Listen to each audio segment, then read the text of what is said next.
Okay, hello and good afternoon. Welcome to this fifth session that we are having. So as you all know that we are midway into the syllabus coverage, given that we have done what is data. So data can come in various shapes and sizes, from a byte to a video to raw data. There is that element of data cleansing. And then we had discussed about big data and we had discussed about analytics, the difference between analytics and statistics. We'll again review statistics at the very end. But as of now, we have visited statistics, analytics, and we know that there's this Gartner line which says that it's first descriptive, then uh, predictive, then prescriptive, then preemptive. Okay, so that one is why did it happen? The second part is what, why did it happen?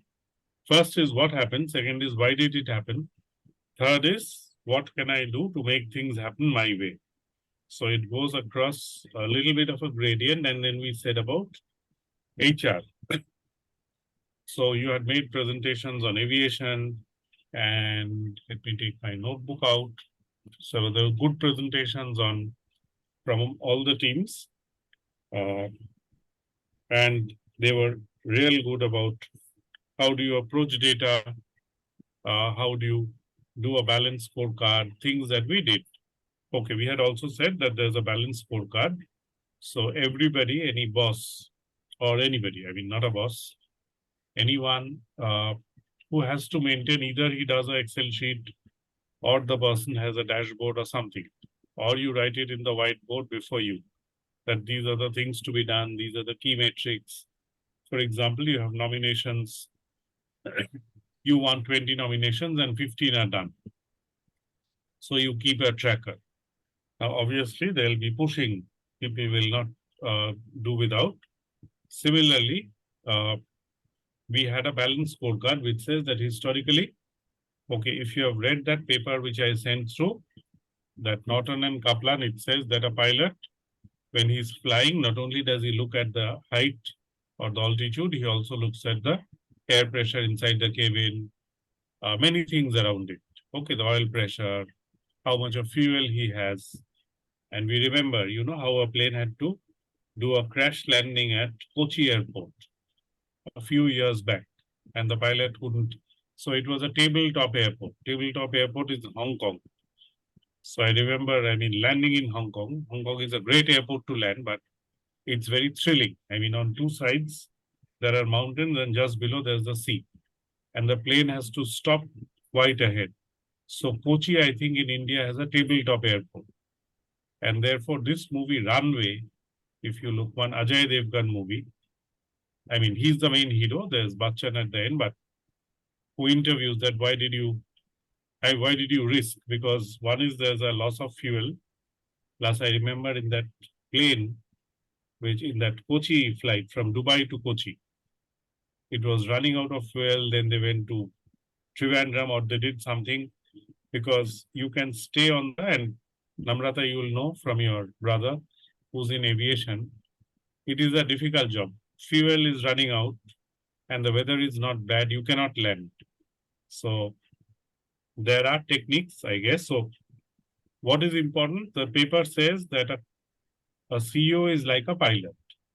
And historically, only financial measures used to rock.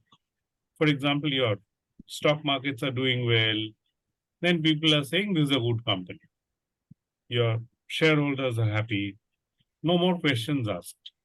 But today, now that the world is becoming a evolved place, they ask about customer satisfaction. So these are the two outer metrics, customer and financial, the world can see.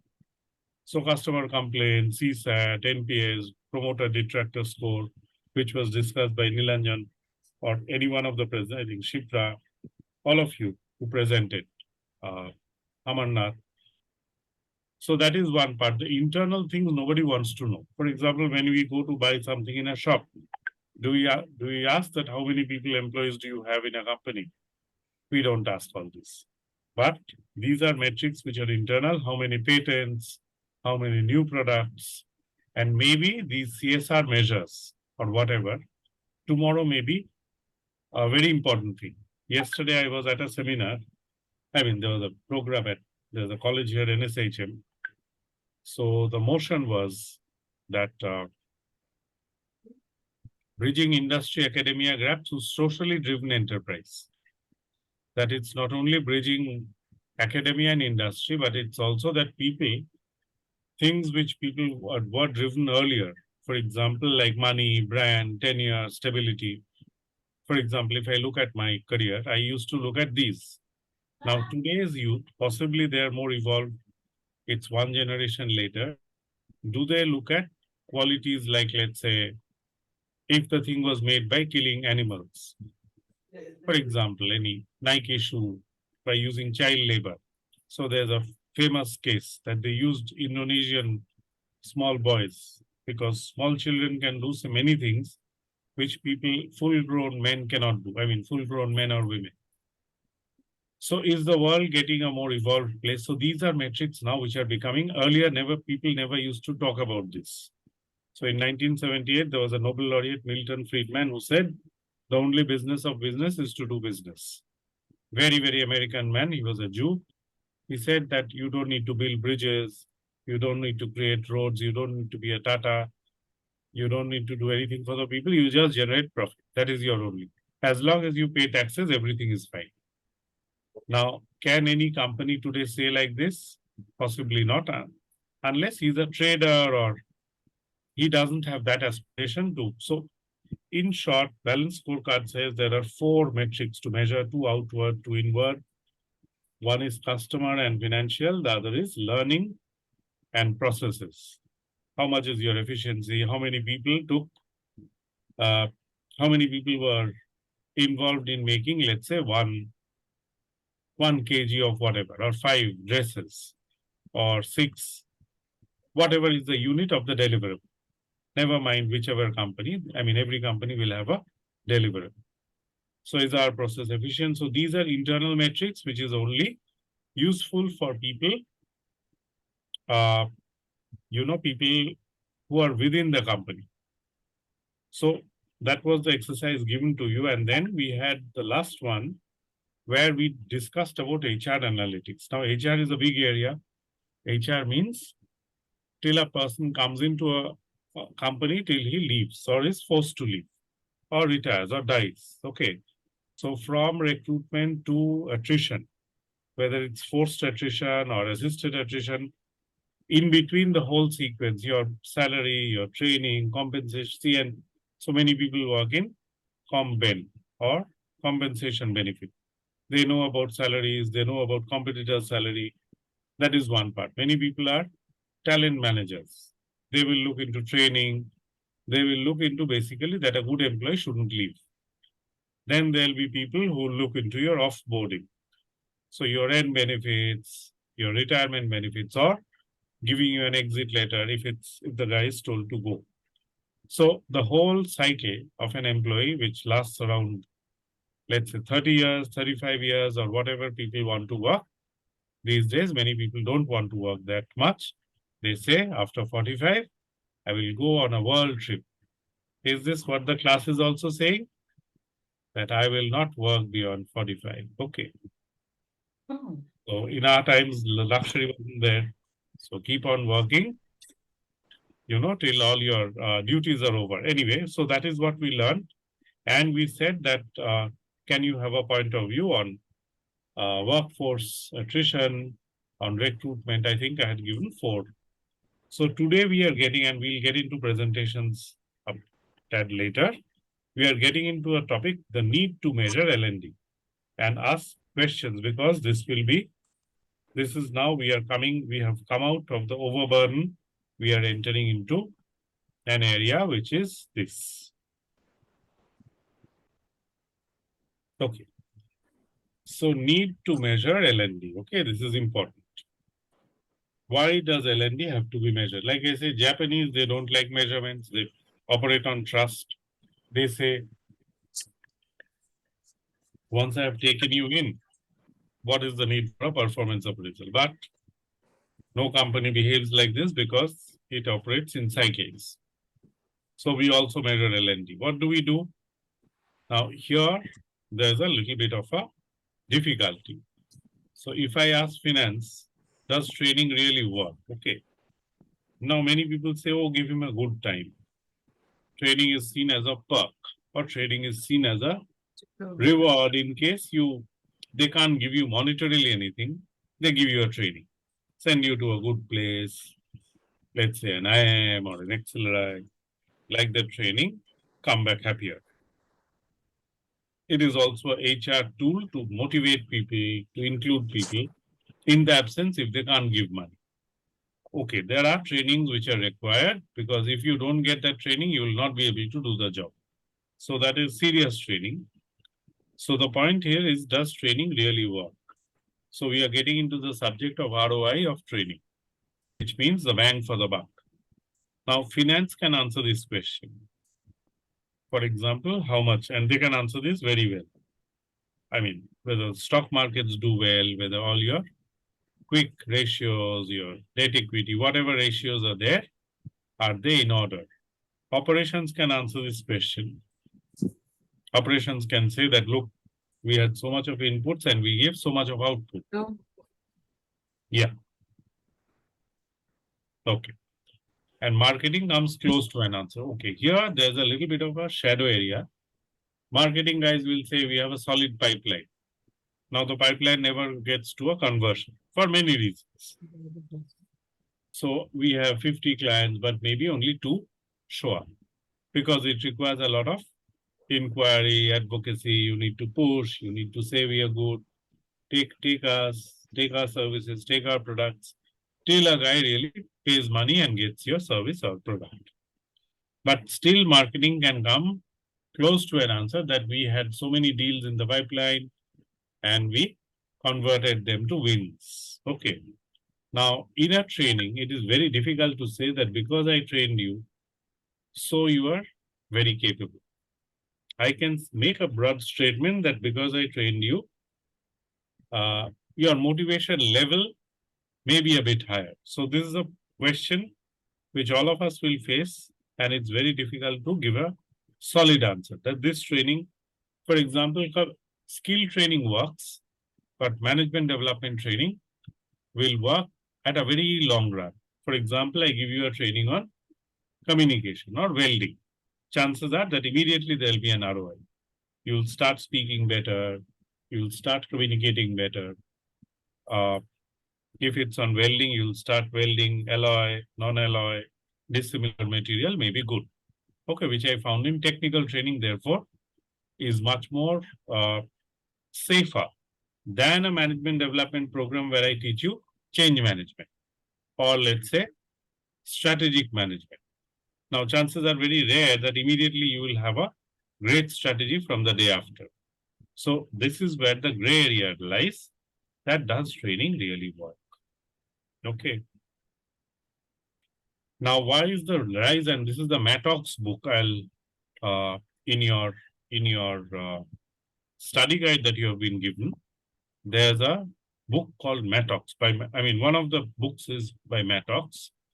That book talks mainly on learning analytics, and this slide is more or less taken from there. So, what is the C-suit? Okay, 3 things. Why learning analytics rose? One is pressure from C-suit. One is that you cannot say that human beings cannot be measured. One is there's a lot of data availability, talent, and insights into employee behavior. Okay. Now, what is a C-suit?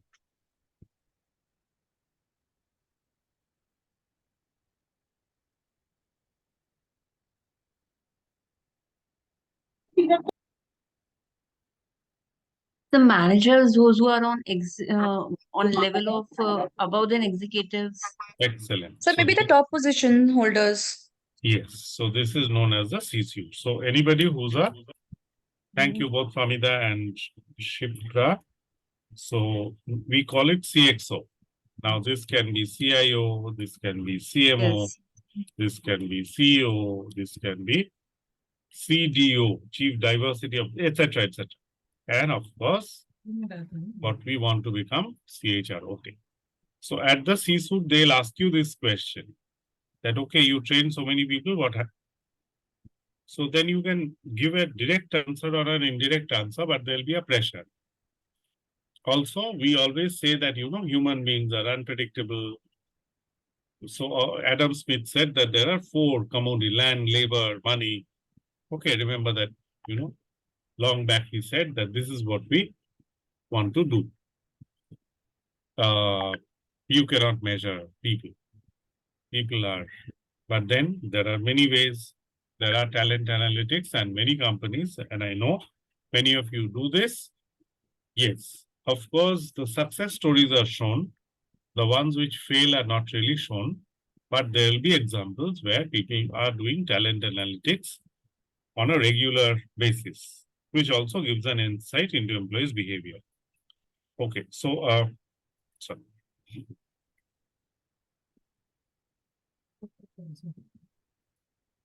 Now, Namrata raised a hand. So just could you repeat the previous slide, sir? I couldn't really quite relate with it. Like, Okay. because, if the need is like increasing, they're realizing that yes, it's important. Uh, and there are One is, some yeah. metrics where we can measure how well an employee is doing. Then how is this like some So example? what I'm saying is, why did this learning analytics rise? Is because one is there's a pressure from the top that please let us know how many trainings you did and what was the result. Because maybe they spend money on it. Even if they don't spend any money, they send people, which is an opportunity cost. So your people are not billable or they don't get into any work for those 2 or 3 days when they get trained. That was point number one. Second is this was a common plea with HR that, humans are unpredictable. Now, nobody can say all this. I mean, earlier, people used to say that human beings cannot be measured. Here, it's about measurement. And finally, there's a lot of data available now in the market. So there's a lot of literature on talent analytics, which gives you insights into employee behavior. So what I'm saying is that is the reason why learning analytics rise.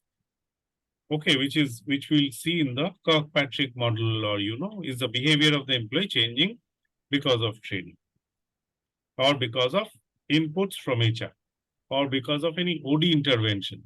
Okay, you have classes on OD. So for example, it's not a training, but you do a session on conflict handling. So you bring in two groups, which cannot be really called as a training, but you find there's a change in employees' behavior after the key group training or OD intervention is done. Does that make it clear, Yes, sir. Namrata?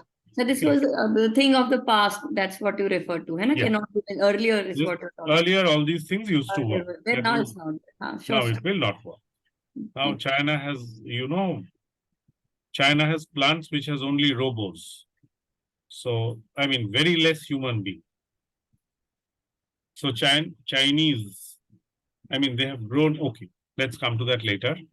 The science and art of what is learning analytics? The science and art of gathering, processing and interpreting data and communicating results, including recommended decisions and actions related to efficiency, effectiveness, and business impact. Now, the last part is difficult to prove. Designed to improve organization and individual, it's a slightly loaded statement, too many things tried to. But if you can remember this, you have cracked it. That learning analytics is, okay, one is that it's in science and it's also an art. Art in the sense that you portray the data in such a way that it's appealing and it talks about basically from your data. Can you interpret that this is related with efficiency? For example, you gave a training, 3 months training, and you did it in batches. Okay, in thermal power plant now, or anything,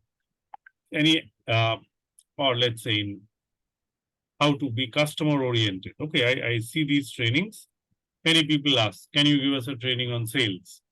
Can you give us a training on customer orientation?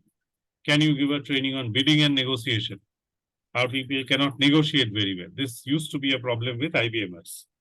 So once I had to design, I mean, not me and the two other guys, we had to do a program on negotiation. So they're good guys, but they keep quiet, when the client says that, look, go down on your price. They tamely agree. So they can't give it back. Now, what is a training success? For example, if after my training, which I did with consultants, if the guy can present to the client, that to me is a success. I have told him presentation skills.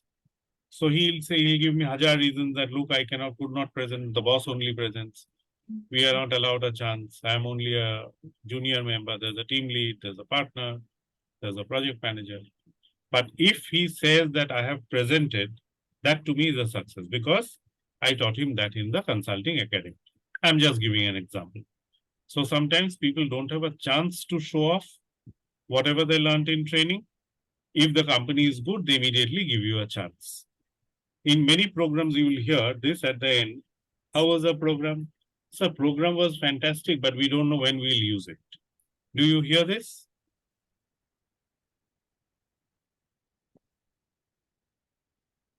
For the simple reason, because when is the opportunity to use it, unless the company is very focused and has given you a training with an intent that you start being productive from the next day. Unless a company is razor sharp like that, this is the reaction you will get. So the course was very good. We had learned a lot, but I really don't know when this training will be used. Yeah, but you give him a training on, let's say, how to fill up a form and he has to do tomorrow, that will click. Okay, because that is something which is a compliance. So anything which is a compliance will have a wow factor or a compliance factor. Anything which is for tomorrow, you will get this reaction. That good, sir, you invested a lot of money, you spent so much of time with us, but I don't really want to, I don't know when I can use it. Okay, just give me 1 minute. Just give me 1 second.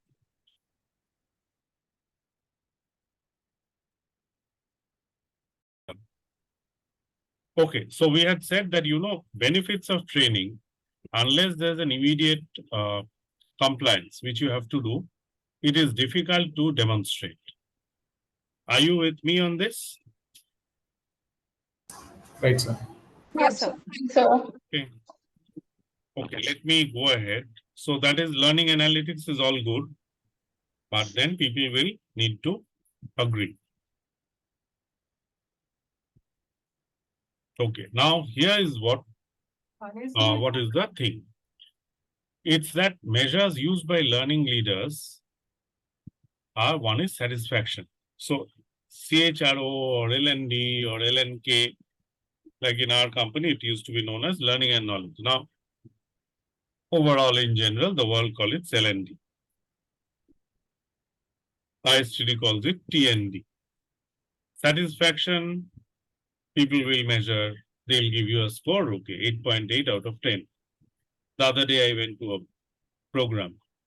So one faculty didn't do, so I said that club the feedback because it doesn't look good that if, one faculty is not doing as well. So it was a tutor team of 3. So somebody gets high, somebody gets middle, somebody gets lowest. So anyway, these are things which will be clear. One is you give a satisfied, people will give a rating. Second is application. Is the training being applied? Now that is, many companies may not go up to that level. Some companies may. That look, because we train, we had so many happy people or we had so many productive people. What is the activity matrix, which means how many hours of man hours of training did you do? How many man hours of self-learning did you do? How many hours of live virtual you do? Like we are doing this session, this is live virtual because I'm not doing a podcast. You are not watching a CAN video. For people who do not are not here with us, let's say there are 280 diploma students. We have, let's say, 40 or 30.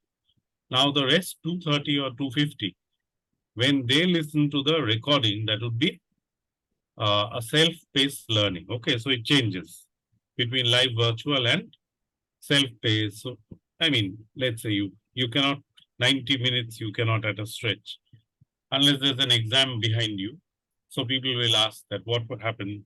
So activity metrics in general means one is quality related metrics, which is about how the program was it received well. Quantitative metrics would be how many hours, how many people, etc.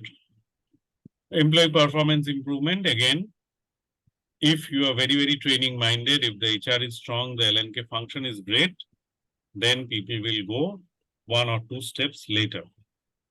Usually after the training, unless the company is very focused, they will say this is it. Maybe they'll have a different method, but those candidates, those 22 people who went into training, chances are rare, beyond the feedback, they'll be asked anything else to be done. Third is learning retention. Okay, how much people retain the learning.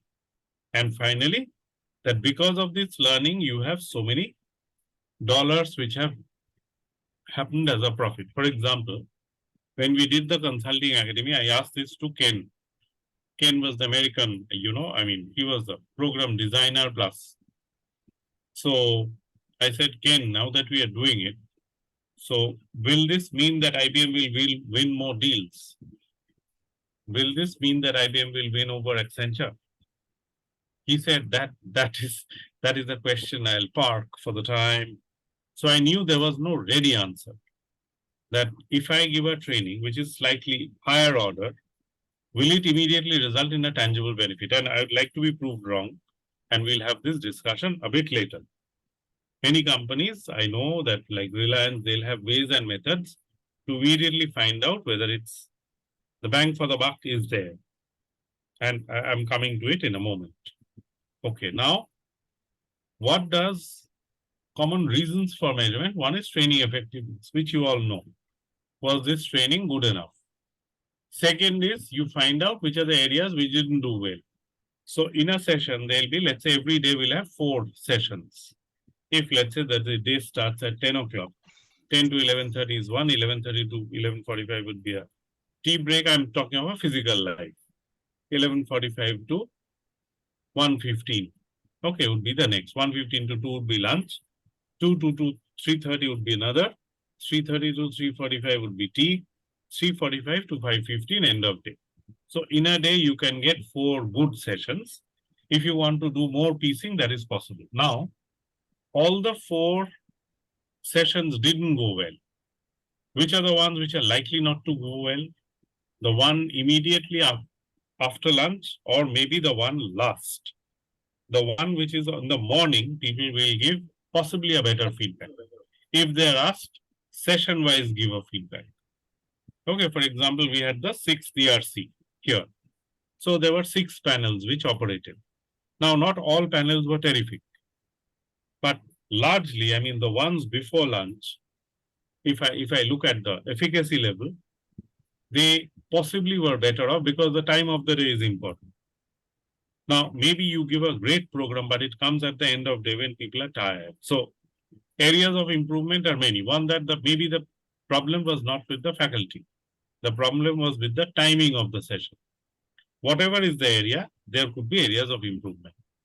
Let's say if you let Virat Kohli bat at number 8, he may not bat as well as he's doing now because you're putting him much late in the game, which nobody will in India. But that is what I'm meaning by when you sequence a program. Justify existence, okay. The other thing, why do we do? Existence of a program. Do we really need this program? So sometimes we do this to validate. Okay, we do a needs analysis, conduct needs. So let's say your boss has found that you are slightly polite. You need aggression. This was, like I said, in my appraisal, 12 times this has been written. He needs to be more aggressive. Now, I really never took this to heart, but this is a give. So they gave me assertiveness training. So many things will come because of your assessment. Your boss will say that this guy needs communication training. He doesn't speak well. Or if somebody is very aggressive, he'll be given a cultural sensitivity training. And finally, there's the compliance. Yeah, ISO 9000, BCG, Business Conduct Guideline, POSH, sexual, you have to do. That is part of your employment. Okay. So these are broadly why people measure training. Some are without question, some will have a more nuanced layer of response. Okay. Now, Maintain compliance as per measurement. How? Like, this is sorry, what was your question, Namrata? so this last point, if you can explain again, maintain compliance Okay, maintain while compliance measuring. is, for example, why do we measure, for example, a training on like we had, let me share it here in the chat. In this, so we used to have a training BCG. Okay, nowadays this is happening, or you have ISO. Now these are trainings which are compliance training, or a Malcolm Baldrige or something. That no questions asked, you will have to get into the program. I mean, you may have a word about, you may have a point about the trainer was not good, or, we need it self-paced. But you cannot question the fundamental belief that this training is not required. That is what I meant by compliance. Because the company is sort of doing this propaganda. Are we clear, Namrata, on this? You may have a question So on basically, companies measuring. company mandated programs. Let's put it that way. Company wants, let's say, ISO 9000 or cloud. Everybody would have to know artificial intelligence. Yesterday, there was a program. I mean, the guys never needed it, but because artificial intelligence, so again, people will have to have a program on AI. But there are some programs where whenever there's a compliance related, no questions asked. But you But have to, L&D is supposed to give it. I mean, whether the Yeah. employees is asking or not, you have to, and Yeah, that employees is also part of cannot your question it. So employment. both the parties. That's part of your employment contract that you have to do this program if you're in this company and they give a compliance report. That 60% did it and the 40% you keep on tracking. How many of you have tracked people for not doing a course? Okay, this is an unpleasant task. Hey, now with a stick you go around. Why didn't you do POSH? Why didn't you do POSH? Okay, so we have this tracking. Like long back, I'm coming to Shipra. We used to have a training on scam. Not scam, it was known as scams. Social, all scam comes to my mind. One company used to say scam. We used to say CAMS. Cloud, analytics, mobile, social, and one more S I forget. So anyway, that used to be a mandatory training for everybody in IBM. So as a consultant, this was my job. Track. And then with a stick go around. Hey, you have not done this training, do it. When will you do it? Rahul, I'll do it. Hey, don't push me. I have a client deliverable. So you have to, get into a talk. They don't like it, etc. So that is known as a compliance. Compliance. This is what I mean by compliance. Is that clear, Namrata? It's a company mandate, so you have to do. Okay, Clear, sir. I'll come to Jaspreet and then I'm coming to Shipta. Yeah, sir, I was just trying to answer Namrata's question that, auditors also ask for the measurement of the mandatory trainings, compliance training, that how you are measuring what the question is provided and what the effectiveness was checked or not. So that I was trying to say. Very good. So she was Thanks, trying to Jaspreet. help you. Similarly, Thanks, auditors will ask you questions. That Oh, have you really done this training? Then you say, sir, 98% done. and that's why I was getting confused that who is asking whom. Basically, when we are talking about measurement, it's from whom to whom. So it's not just L&D, not the employee. It's like. But the L&D will have to keep a measurement or a track of that. Right. Okay. So, thank you. Shift on to you. So nothing more to add to this. I was just saying ki we also do ask the teams that who have not done it, the compliance trainings, and these are mandatory. So we do keep a check on it. So I was just saying this when you ask Very the good. question, who So all do? something resonates with you. Okay. So I used to do this unpleasant task, beating people around. Come on, I do it, man. But good. Okay, so if you have done all this, then you will have seen life. Okay. Apart from this, there's a ISO 30414 standard coming in. So almost all trainers face it. Tanvi also says. So many people, they're not bothered, or anyway, I'm not getting into the behavior part, but this happens. Not everybody will comply. They will say, why will I do it? I don't believe in this, etc., etc. Okay, so this I'll send you. and ISO 30414, it's on human capital management. You know, like you have a ISO 9000, this is ISO 30414. It's a good document, 23 metrics to be reported externally, 36 internally. So once I send the document, not really related with this, but a good thing to know. So it talks about ethics, it talks about costs, it talks about workforce diversity and leadership. Okay. It also talks of skills and capabilities. So, So that is why, yeah, sir, in the previous slide, yeah. Tell me, Jaspreet. sir, can you show me that previous slide? There you were talking about 9 areas. Yeah, I will send the whole document to you. No, but I just want to understand what 9 areas we are discussing here. Like external measures are grouped into 9 areas. So can you brief it? Actually, external measure, what I'll do is, I will send the document to you. Okay, and then you have a read and then we can have a discussion the next day. Sure, sir. Thank you. Okay.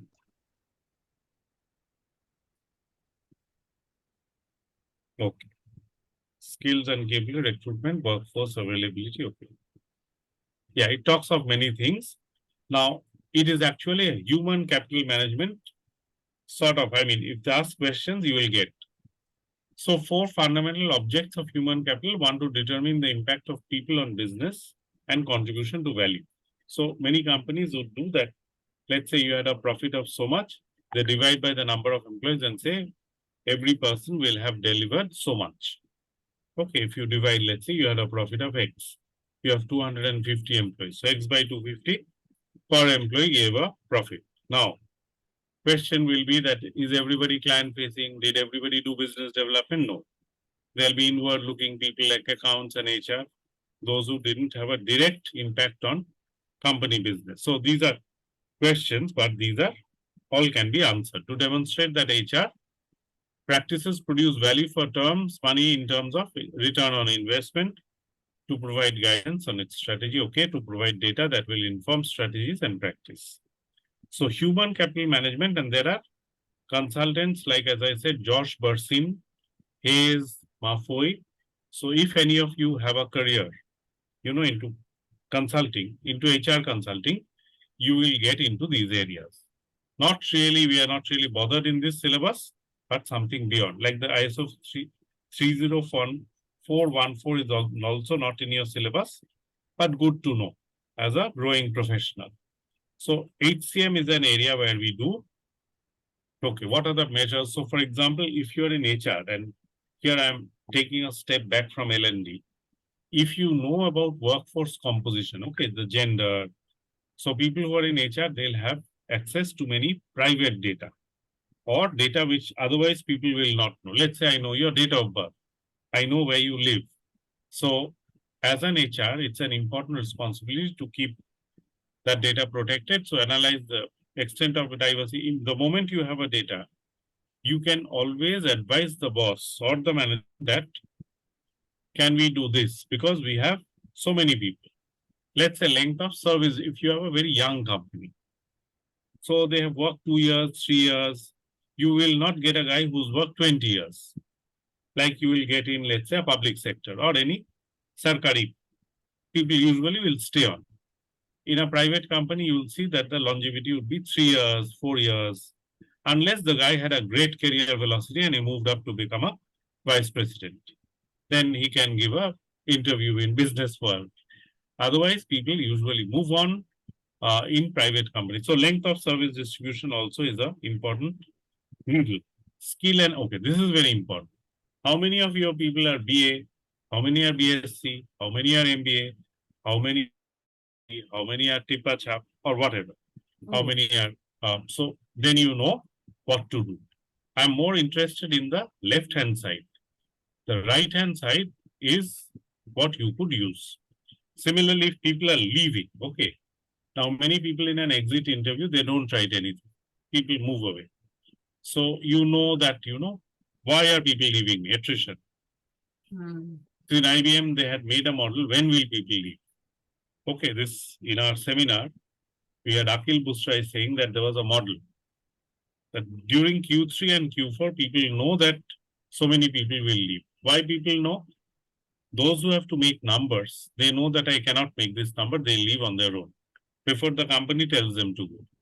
Young people will leave because they get a better pay. So, and people usually leave in the fall season between October to February. That is when maximum people leave in an MNC. So they have done a model, how many people will leave. Okay, attrition, cost, okay. What is the cost of attrition? Now, the moment a guy leaves, he was good in a project. Again, you have to find a replacement. If there's absence, sickness, so there are so many payroll costs. If you know people's salary, you will also get to know a lot of things. I'm not getting into this, but these are something for you to just think about, that human capital is a big area.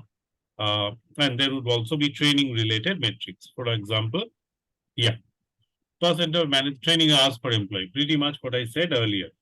What are the metrics that we use in L&D? Every company will say that I have 40 hours of training per annum. IBM used to say we give 40 hours of training, out of which 24 hours is face-to-face, 16 is online. Now, today after COVID, the reality has changed. I think it will be mostly online, maybe 2 or 3 hours of face-to-face anyway. But there would be a metric. Similarly for LIC, for Reliance, for LHH, I mean, there would be BVQI, all the organizations that you represent, there would be a clip level below which they'll go out with a stick and say your training is falling short. Percentage of managers taking part, internal promotion, okay, this is again career velocity. Let's say a guy is sitting in a band too long. So either push him out or promote him. Now, there is always a lethargy to do it. He may be a good guy, but you don't want to promote him. Neither you want to get him out of the company. So succession planning, I just shared a few thoughts. Does it ring a bell? These are all measures which people think of. Okay, when you have the entire file, you have all the data. And these are some uses of data.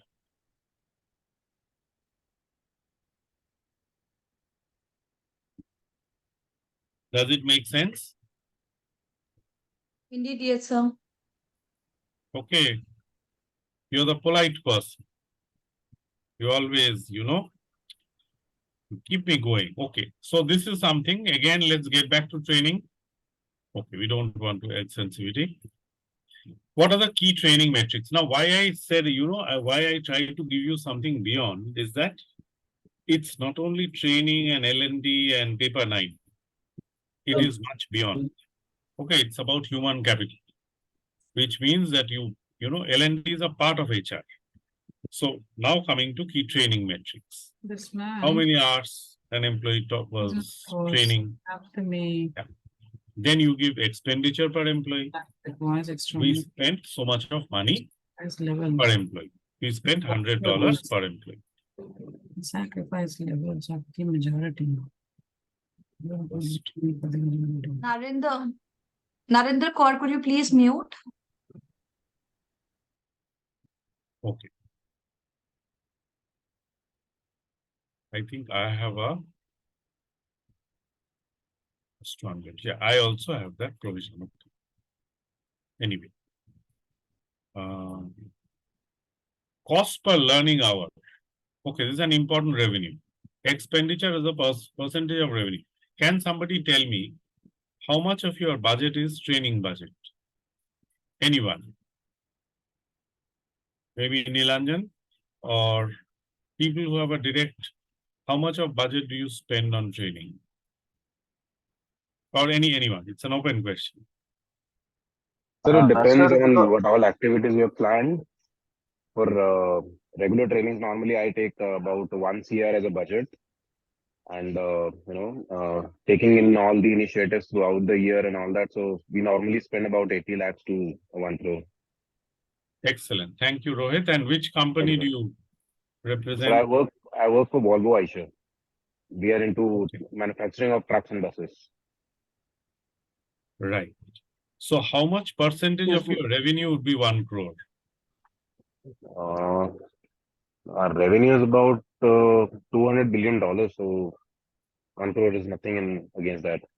So it will be around 0.5% or 1%. Correct. Okay, so that is usually, it's a good training budget. It can be even lower, but they spend 1 crore is great. Correct, because we do one contest in a year's time. So we normally spend about 25 to 30 lakhs in that contest only. That's a big training. I mean, all the senior people, they come in Yes, and all. yes. I understand. It's more of a lot of shosha, and I got it. Tanvi Banerjee. So yes, of course. We also spend on a similar line. So it's 1.25% is what we spend on Very. train. And Tanvi, you represent? That's bestseller. It's a fashion retail It's a company. fashion retail. Okay, last time you told me. Yes. Yes. So 1.25 and anything more than 4 is very, very high. Okay, normally people will. Thank you so much, Tanvi and Rohit. This, try to get a handle on this. People may ask you this question. Okay, how much do you spend? Now, I know that I spend so many millions of dollars. We don't spend billions. Now, it's very, very small compared to IBM's revenue. Like as Rohit said, that they have a big revenue, but that is what it will be, 0.5, 1, 1.5. Okay, cost per learning hour. Now, many companies do one big event, they spend a lot of money, rest are small programs. Or, it's more of a meeting rather than a training. So what I understand. Then there'd be a net promoter score. What is a net promoter score? How many people say good about your training? Okay, it's more of a new measure, but now it's come into play. Now, here is how much do you do vendor training? So you do some training. When do you do a vendor training? When do you give up a training? When do you ask a vendor to deliver training?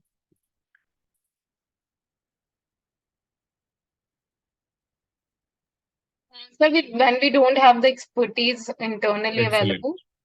And plus, when the guy can give you a certification, which you cannot.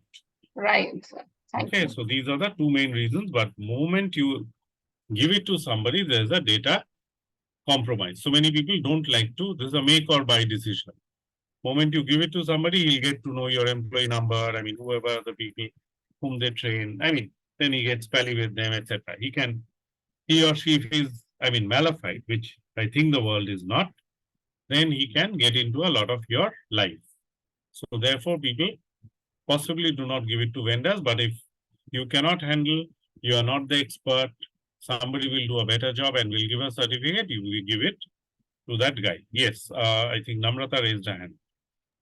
No, sir, I'm just curious to know what is the average, like normally, like you said, 4% and above of revenue on LLD is considered good.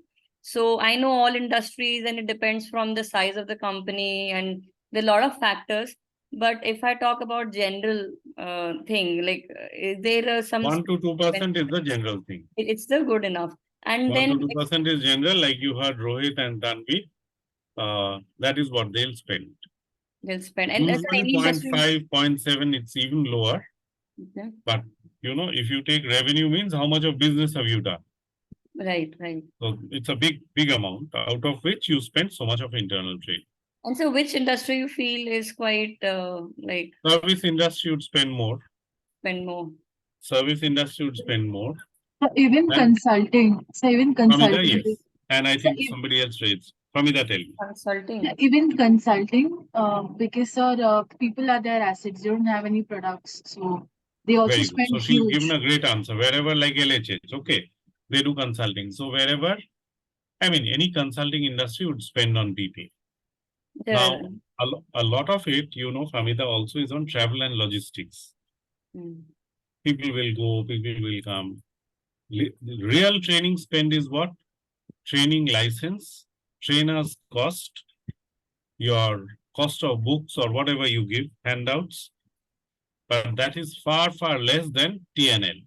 So usually when they stop training, they'll stop travel also. So you go to Singapore or you go to Bombay. So a lot of training, those dollars are actually hospitality. But they also come under learning budget. And therefore, as Rohit said, when they plan a big meet, they try to bake in and do everything in that meet itself. They run parallel tracks. Am I right, Rohit? They will run 2 or 3 sessions so that they make the maximum out of those 2 days, 1 night Yes, stay. yes. Correct, sir. Correct. Yes, I I think hope one it's more hand happening raised. in Sorry. retail. It doesn't happen in retail, so that's why I'm curious to know. It's Oh, service Namrata, it related. happens. It happens You in will retail. have to, you'll have Not to much, push. believe me, it's not the same. What These I Yeah. do, my technique was simple, and this is a tip to Namrata. Go to your CFO and say, sir, you need to go to IIM Ahmedabad immediately. There's a course at Vastrapur. So we used to have a guy called Thiru. So my father and Thiru was very tight-fisted. Hey, Rahul, what will happen? Training, people will go, have fun, come back. So then I had to say, no, Thiru, but you need to go to Harvard. So once send them to, an IIM Ahmedabad or Harvard, then your rasta will be a little lubricated. Your road will be slightly. So one technique is bribe the CFO or the guy who will give the money. Then he'll say, oh, this man is, he wants to do it. Very much of a training activist. So you have to put yourself as a training activist, then you will get a little bit of money. Okay, that is one tip that I can give you. Just breathe call. Hand Yes, sir, raised. I just wanted to go to the previous slide which we were showing. I had a question there. Previous slide. So by delivery method, what do you mean by delivery method? Okay, like I didn't come up to there. So one is vendor training. Second is what is delivery method? Can somebody tell me, Nilanjan? Delivery method is Shipra, Rohit, anyone. Mode of delivery. Mode of Maybe delivery. on Samita has floor, answered. Very good. webinar. Offline or Yeah. online? I wish, yeah, Bhupinder Hybrid, also. yeah, How hybrid much or of face to training. face. How much Yeah. of face to face? I wish I had chocolates that I could give all the people who gave answers. So, it's face to face, online, blended, podcast, self-learning. That would be in my delivery method. Are we clear on this, Jaspreet? Yes, sir, thank you. Okay. Thank all your fellow classmates. And by delivery method, also break up by area. What do I mean by area?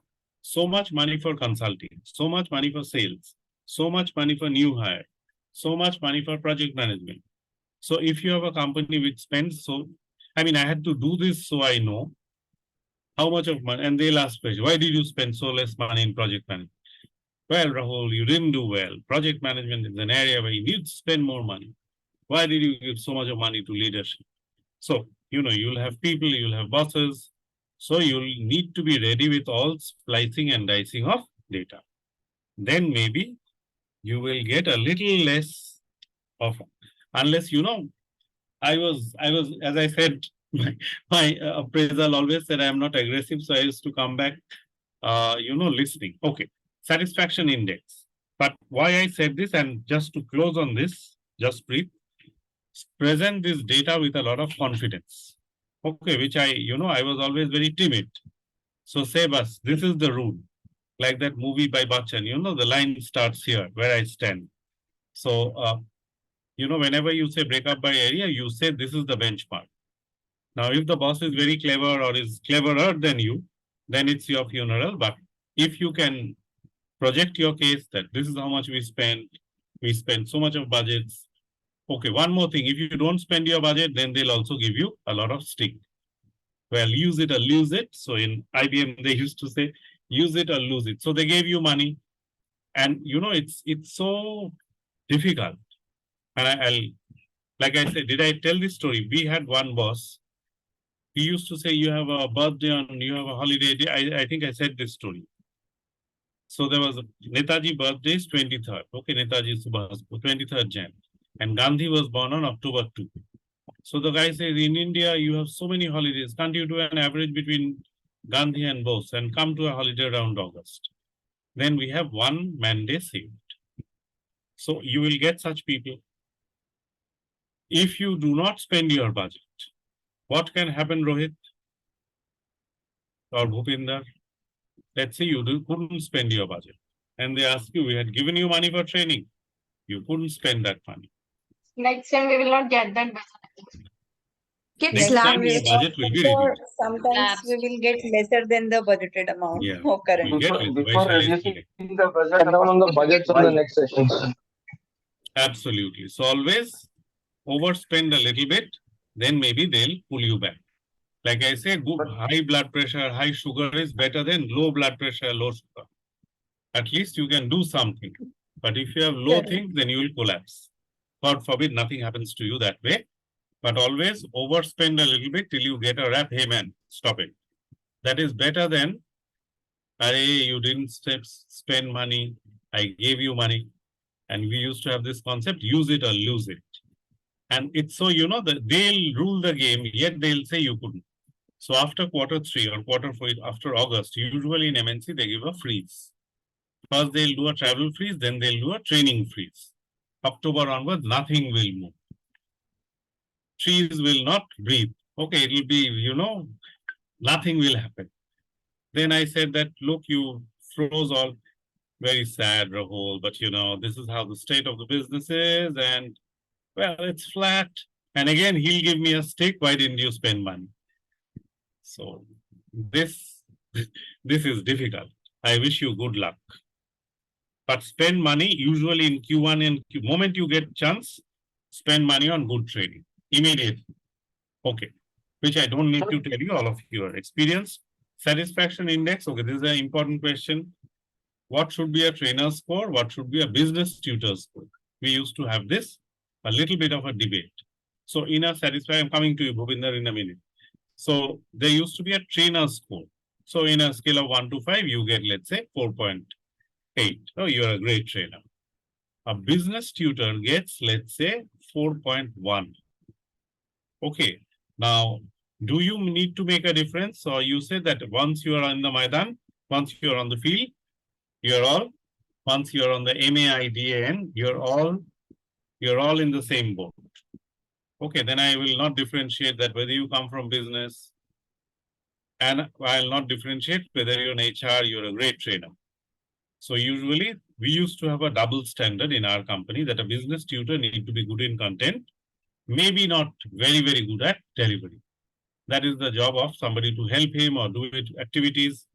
And you have seen such people in the world. You have got a good expert, good at, you know, GYAN, but not good at engaging people, taking them to making breakout rooms, doing things that I do. Okay, they will not be so BAZAARI. Okay, they'll not cater to, they'll not be popular, but they'll be very good in content. So would you rate the two guys? I'm letting you think for a minute as I go to Bhupinder for a question. Sir, I just wanted to know, like from Jan to December, we have the financial year. So which will be the best time or the best quarter for giving the training? Best time to do is January to June. After that, all the problems will start. The company will have done 2 quarters. So whatever you can do, run as fast between January to June, Bhupinder. And Bhupinder, which is the company you represent? I'm with Himalaya, sir. One more time, sorry. Himalaya Himalaya. Wellness. I'm with the capability building team with Himalaya Wellness. Yeah. So if the boss is favorable and you know, you first say that there's a great need and you do everything by June so that your numbers are more or less made. That you have trained so many people on train the trainer, you have saved so many people on, you know, chemical or product training, do sales training. But the moment it crosses July, I mean, I'm looking at a financial year, let's say. In your company, is it April to May, March? No, we have shifted from Jan to December. Yeah, Jan to December, then do We are everything by going July. towards, as we are going towards global Indian multinationals, so we have changed from Jan to December. Yeah, Jan to July is best. Problems will begin after August. They'll say that, you know, business is not doing well. So usually training is linked with business health. When the going is good, they'll give you money. Like Star Cements, okay. They look to be a rich company. Oh, come, do training. But there could be times when they'll be flat. So similarly for Himalaya, I mean, it's usually business related. So try to have a good rapport with the CFO or the people who will give you budget for training. That would be my only one, 2 cents on this. Second is run between Jan to June. Yeah. Actually, sir, the budget, if you ask me, we make the budget. We make the ATC plan in suppose in the month of December. Now our purpose as a trainer would be in the month of December. We make the ATC plan for the next year and what we are going to do, how we are going to do, how many classroom training, how many offline training, how many hotels has to be booked, for how many days the hotel has to be booked, the number of packs, and each and everything that we do is in the month of December, and then we do the presentation to the business head. Now, if he likes it, then he approves the money. If he wants to alter it, if he wants to give more, he tells, okay, you take more and I want this. So this is what how we do it, sir. So the December will be very crucial for us for planning the training actually, the ATC plan that we do for the entire year. Excellent. So pretty much like we have a fall plan. Okay, it starts from September. We do a training needs analysis. I mean, we ask business leaders, what is it you need? Then the boss decides what is the priority. So out of 5 things, he'll say, do 3 things, 2 things you don't do. Similarly, in your organization, they'll give that money. But I would still suggest that you do a soft landing with him before that big meeting. The big meeting is only for validation that Bhupinder, I agree to everything what you have said. End of meeting. But if you do not do that, and in that meeting, if there's a lot of debate, then many people, I mean, not many people are training minded. They'll say that, look, we need money in advertising. Why are we putting money here? So, but if you can the other thing is ring fence your budget. Let's say in the best case, like you say, ring fence. What is ring fence? Now, this is a question for Bhupinder. Is your money sacrosanct? Sir, actually, I lost the signal in between, so I was not able to hear, sir. Sorry, one more time. Sir, I had lost the connection. Internet connectivity was lost. Okay, so what I'm saying is, can you ring fence your budget? That is that nobody will take your money. Is that guaranteed? Yes, it is. But again, every half yearly, we have to sit with the business manager, business head, and tell him what has happened, how it has happened, and how much we have spent. Absolutely. So you see, it's linked with business and we are dependent on business, unless we are a training company. Okay, so Himalaya is you are into a product business. So that is ring fencing is very important. And this is where people face a problem. That even though you have money, but you cannot see it. Somebody else will take it. They'll say, business will have. But I think your problems are less. You have a good budget. But if the question is when to spend it immediately. Yes, sir. Yes, sir. Because if you delay it, then many problems will come. Problems may come. Now, thank you, Bhupinder, for that. But hope it gives you a direction. I would still say that do it by Jan to June or Jan to July latest. So that you're free beyond August. Whatever comes is by the by. Now, do you agree that a trainer score and a business tutor score should be at par? By a trainer, I mean somebody who's HR and training is a profession. By business tutor, I mean somebody who's a business guy and is doing a service by taking a class. Or do you think we should have the same standards? No, sir, cannot have same standards, sir. Well, as per what I understood. But it's like very different. Right. Thank you, Namrata. So this is something we used to do, maybe not a good practice. Many people would say that once you have come for training, feedback matters. So whether you're a business tutor, you should know how to engage the audience, etc. Quantitative data, how many learners completed a course, number of hours, how many new hires, okay. Who watched video versus listened to a podcast, employee or team sales revenue, okay, before and after. Quantitative, whether top performing, sales performing, okay. What the job, how many applicants, okay. So these are, you can splice, like I said, the data will, how many people did sales training, out of which how many really converted a sale. So if you want to go deep, these will be promoter detractor, we know NPS, how many feel that the program is worth others to attend, how many people feel that it's not a good program. Okay, now text data is very important. In a feedback, they'll say lunch was not good, or they'll say that this session dragged a bit long. It could have been done much faster, because people have, they have limited attention span these days. So sometimes they'll just write something, they'll not give 1, 2, 3, 4, 5. So you'll have to make meaning out of that. Okay, this is where the problem. Percentage of learners who indicate that this course they have just completed was relevant to their job duties. This is a very important feedback. If this is not happening, then possibly the course was not planned well or planned for the right audience.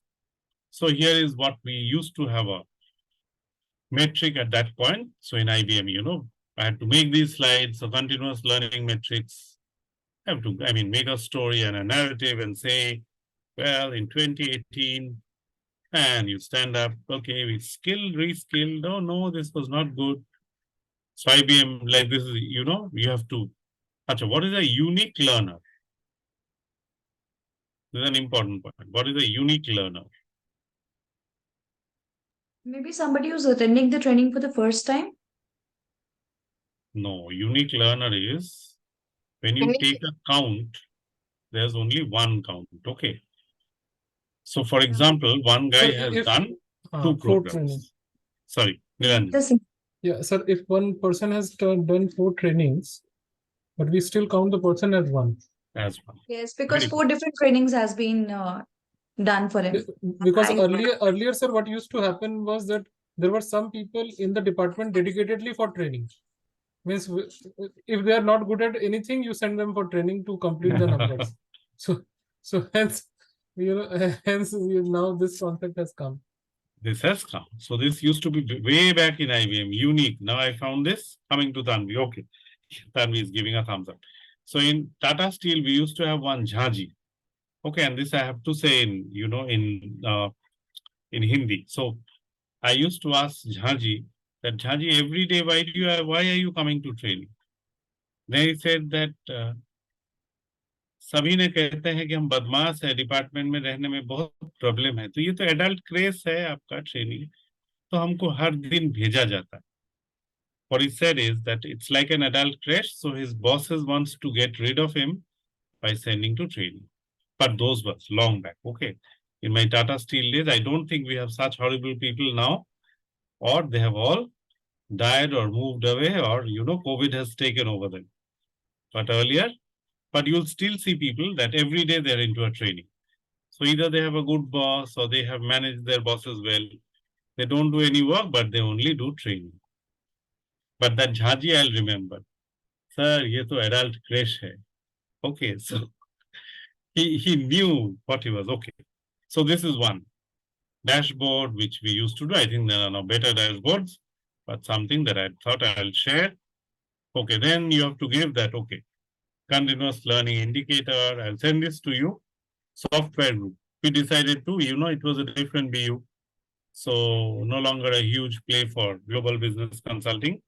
Global GBS, where I used to work. In IBM, there was a thing 40 was that 24 hours face-to-face, 16 hours. That was 2015. Very much pre-COVID. So this is something. Okay. What are the items that need validation? Okay, then I think I'll have very little time for your presentations. Okay, one is curriculum. Okay, where do people give an feedback? They will give on curriculum. They will give on ambience. Curriculum would mean the study material, the content, the flow.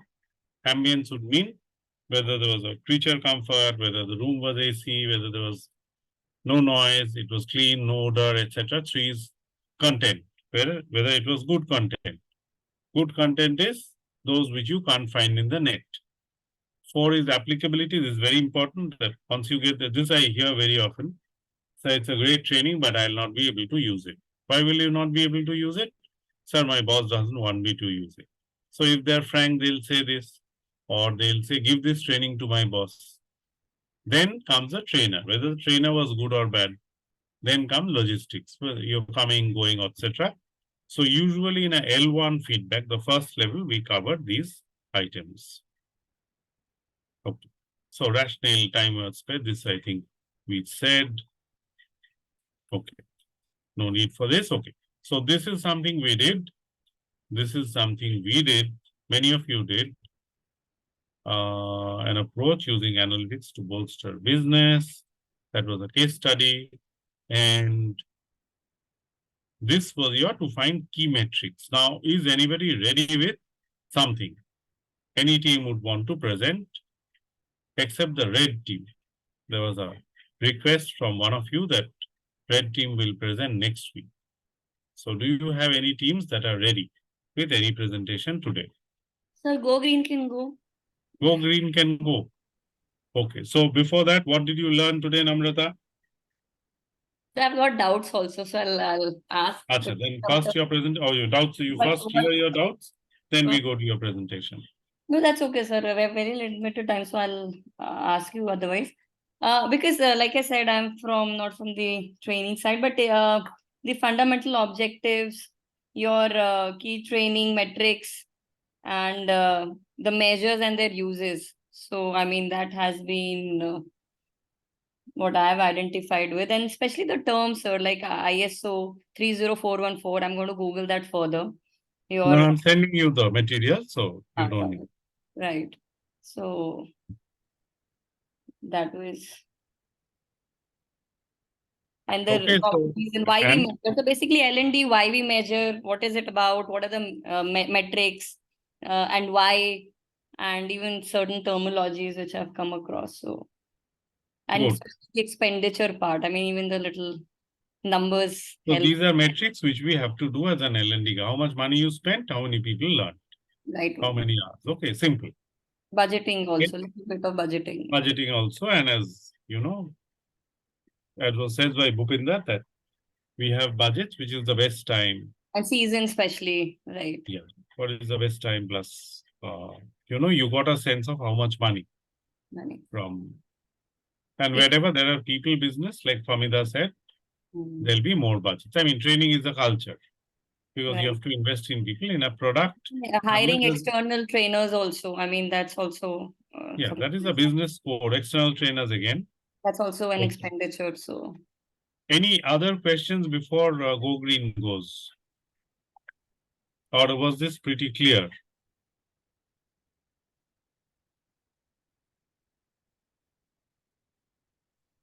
Okay, then you go in for your presentation. I'll have to give you access. Just a minute. Participants. This is Pamita. Just Namrata. Hello. Make host. Yeah, now you can present. Yes, sir.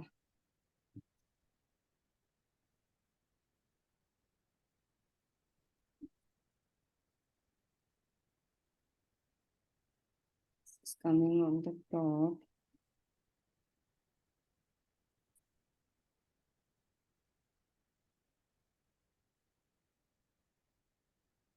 Everybody is able to see it? Yes. Okay. Application of by Netflix, we can see. Yes, sir. So, we've gone through the PPT. First of all, good evening, everyone. Today, we would like to present the PPT on the application of data analytics in marketing. So, first thing is we have chosen marketing, and the company we've chosen is Netflix, as per the article shared by Sir. We'll present the key takeaways from the assignment PDF, as well as answer the why data analytics is considered important by Netflix and how they are cultivating it to establish a prominent market share. Right. So, if you look at the dashboard, in the US as well as India, it's enjoying the lion's share. Netflix and chill, Netflix effects have made their way into the common vocabulary. It's important to know the history a bit because that really reflects the ideology, the company has been playing on. So it started in 1997 as a DVD home video and rental company. not a streaming service.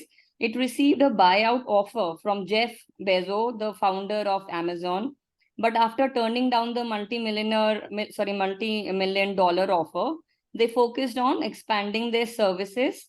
And because of their data analytics skills, as per the numbers in 2022, the brand was the 40th most valuable in the world, with an estimated brand value of around $16.4 billion. So big data helps Netflix decide which program will be of interest to you, and the recommendation system actually influences 80% of the content which we watch. So Netflix currently offers its services in 190 countries and support over 220 million paid subscribers. Such a large subscriber base gives them a key leverage when bargaining with studios and production companies. So basically, this is important to know that there are 4 categories of the content, this Netflix original which they use. So some shows are commissioned and produced by the company. Some shows for which Netflix has obtained exclusive streaming rights. Show the company co-produced with other studio, and shows which were cancelled but later revived by Netflix. So overall, Netflix is a fantastic example of integrating marketing strategy.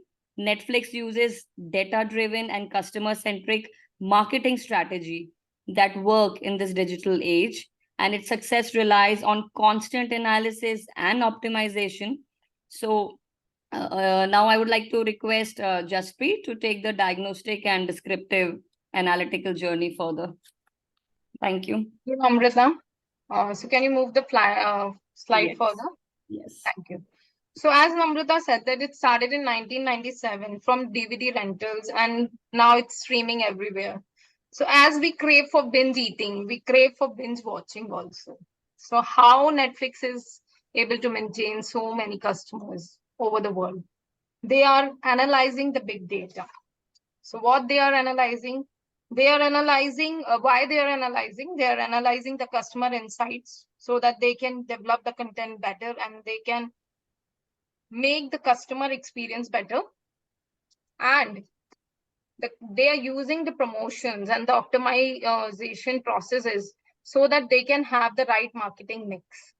So when they know what customer wants, they create the right content and in the right time. So that brings to the cost efficiency, and they are able to reduce the churn reduction. They are able to maintain the churn reduction, which means more the customer is satisfied, more they are able to retain with you. So based on the data, they are able to get the return on investments also.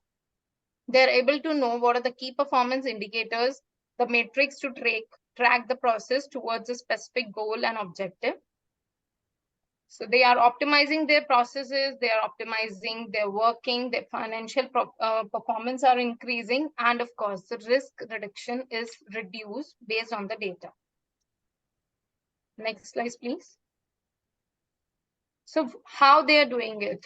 They are doing the predictive analysis, which means they are analyzing and they are observing each and everything. How many hours we took to complete the series, where we paused, where we resumed, which shows are preferred by men, which shows are preferred by women and children, how many shows you completed, what time you're watching more, and they are even taking the screenshots so that they can predict what the customers are wanting. So based on that, they are able to convert. They are able to conversions. They are able to make the conversion based on the predictive analysis, and they are able to share the personalized content with us. If you're watching one type of content, they will show you another shows related to that. They are recommended as the same. They are able to maintain the quality also of their content. And A/B testing means which they are actually checking, like out of 2, which variation is suiting the customer the most. And of course, the data helps them to secure in the terms of security and anti-piracy also. And with the help of data, they are globally expanded in a form that this word Netflix is known to each and everyone, and I don't believe that any house doesn't have this subscription. Thank you. So over to Shipra now. Thank you, Jaspreet. So good evening, sir, and good evening, everybody. So let me take it forward. But before I talk about business analytics and business intelligence, I would want to draw the attention of everyone towards OTT. So OTT is over the top, and it refers to the technology that delivers the streamed content over internet directly. And BA, business analytics, is leveraged to all OTTs, be it Netflix, Prime, Sony Live, Hotstar, you name it. I mean, every OTT is leveraging this business analytics. So let me just give a brief, difference between BI and BA, though this was taken care by Sir in his class itself, but just a generic difference. So definition wise, in business intelligence, we talk about what happened, why it happened, the descriptive analytics, whereas in business analytics, we talk about what will happen in the future, the predictive analytics. Usage wise also, they use the current and the past data to track the present performance and they drive their progress basis that, whereas the business analytics will use the historical data to generate the predictions for future strategic decisions. The application for intelligence would be on performance management, visual insights, flexible reporting, whereas for analytics, it is going to be statistical analysis, data modeling, and financial forecasting, etc.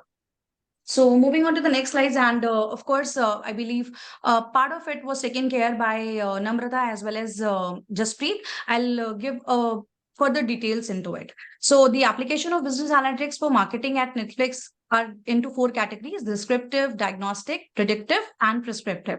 The predictive and prescriptive are the ones which Netflix rely heavily on, though these are the data that we are going to present will be for Netflix, but this will be leveraged to all the OTTs. So descriptive, the Netflix collects the data on how users interacts with its platform, tracking what shows or movies are being watched, when and how often. So this data will help them in understanding users' behavior and preferences. And also in content popularity, the descriptive analytics helps Netflix identify which content is more popular in different regions, allowing them to highlight trending titles to users. Now, moving on to the diagnostic ones, they do the churn analysis. By examining users' data, Netflix can diagnose why subscribers want to cancel their membership. Are there common patterns such as dissatisfaction with the content, pricing concerns, or viewing habits? This analysis helps them make informed movements. User engagement metrics. So Netflix assesses user engagement metrics to diagnose which feature, no, on the previous slide only, please.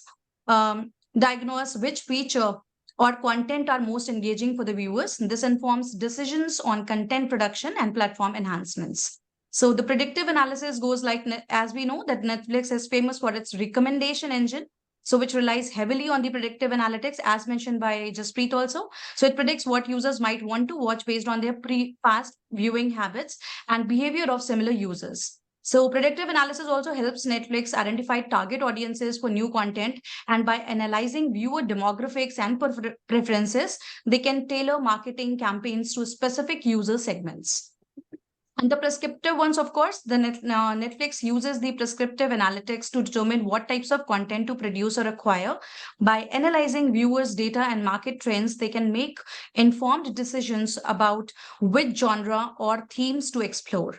Netflix also decides when to release new content based on the prescriptive analysis. They consider factors like holidays, viewer behavior patterns, and competitive releases to maximize the impact of their content. So by integrating these forms of business analytics, Netflix optimizes its marketing efforts, ensuring that users are presented with content that resonates with them, leading to a higher user satisfaction and retention rates. This data-driven approach is a key factor in Netflix's success as a leading streaming platform. Yes, next, please. Thank you. So algorithm culture refers to a societal impact of pervasive influence of algorithms in various aspects of our life. The algorithms culture revolves around the way algorithms shape our behaviors, decisions, and interactions, often without us realizing it. Algorithm culture reflects the profound impact of algorithms may have on the modern society, shaping what we live, the way we live, work, and interact with technology and each other.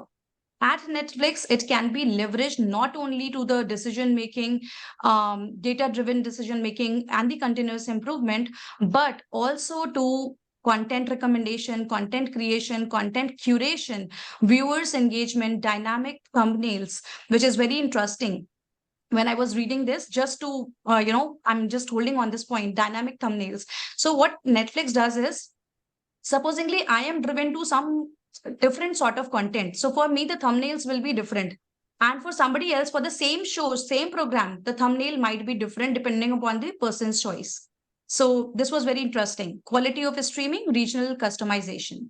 So while Netflix algorithm-driven approach has been highly successful in terms of users' retention and satisfaction, it also raises a concern about filter bubbles and potential for reinforcing the existing biases. Users might be exposed to a limited range of content that aligns with their past preferences, potentially limiting their exposure to diverse perspective. So Netflix continues to invest heavily in refining its algorithms and incorporating machine learning and AI technologies to maintain its position as a leader in the streaming industry. This demonstrates how algorithm culture is deeply ingrained in the platform operations and broader media landscape but maybe at the cost of privacy and security. So I leave it up to you, because algorithms are being definitely used, but we are getting molded by these algorithms.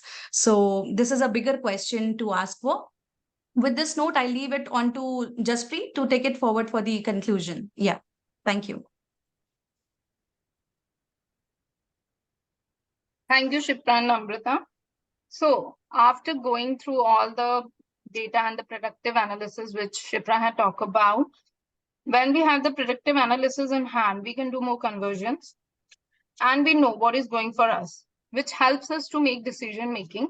We means I'm talking about Netflix here. So it helps Netflix to make decision making better, and that assure the success and lead to more innovation. So that's all from Go Green team. Thank you. Thank you. Can we give a big round of applause to the teams? They really did well, and they went into the depths of it. So, and a great presentation from all the three ladies. Okay. But very, very well done. I really, I wish Dr. Shipra has, and Namrata and Jaspreet. So I leave a larger question to the audience. That is how you should finish. Okay, that is a good, because you are actually preempting people. And you have looked at the business strategy. Very well done, Jaspreet. You all are serious learners. You're much more serious than me. Sometimes I feel like a criminal. I don't feel, so exalted as you. Kudos to Go Green team. Let me give you a good comment. Yes, they did a great presentation. Fully agree. Fully agree with. Thank you so much, sir. Did you enjoy doing it together? Indeed, yes, sir. We all. Yes, sir. Sir थोड़ा गला बैठा हुआ है तो I थोड़ा Excellent. Okay, on that note, let's close, but thank you again for a great presentation. You have given much more than what I am giving you. And thanks to Namrata. Okay, you spearheaded a movement which saw seamless, that you will. So next week is I actually thought that there was 5. So there are 3 more people. I don't know if I can name them, but there were 3 more with me. Okay. So next week is, let me stop the recording.